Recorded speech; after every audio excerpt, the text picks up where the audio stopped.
Assalamualaikum warahmatullahi wabarakatuh. Saya Fatimah Zahra dari kelas 2A Program Studi Pendidikan Agama Islam. Jadi, saya di sini akan membahas pendidikan Islam pada masa kemerdekaan. Setelah merdeka, pendidikan Islam mengalami perubahan yang cukup besar.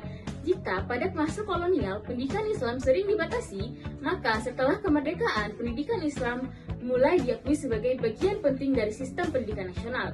Perubahan ini menunjukkan bahwa negara mulai memberi perhatian lebih besar terhadap pendidikan agama. Salah satu langkah paling penting adalah berdirinya Kementerian Agama pada tahun 1946. Lembaga ini bertugas untuk mengurus urusan agama, termasuk pendidikan Islam di sekolah umum, madrasah, dan pesantren.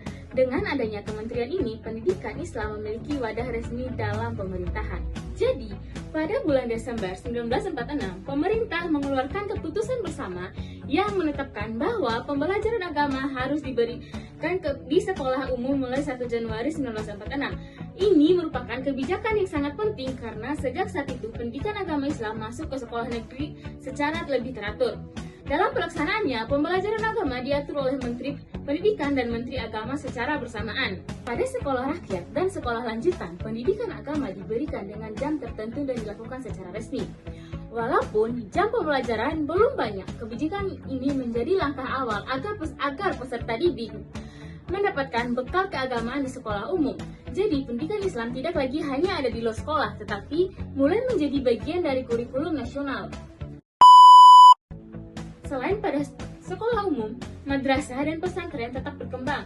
Madrasah mulai menyesuaikan diri dengan kebutuhan zaman, misalnya dengan menambah pelajaran umum seperti matematika, fisika, kimia, dan bahasa Indonesia.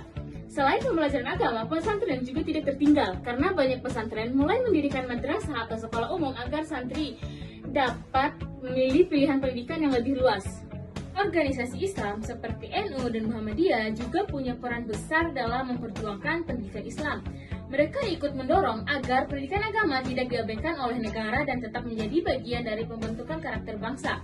Karena itu, pendidikan Islam pada masa kemerdekaan berkembang bukan hanya karena kebijakan pemerintah, tetapi juga karena perjuangan umat Islam itu sendiri. Perkembangan penting, pendidikan Islam mulai diakui oleh negara setelah Indonesia merdeka. Kementerian Agama dibentuk tahun 1946 untuk mengurus pendidikan agama. Mulai tahun 1947, pembelajaran agama diwajibkan di sekolah umum, madrasah dan pesantren tetap bertahan dan beradaptasi dengan perubahan zaman.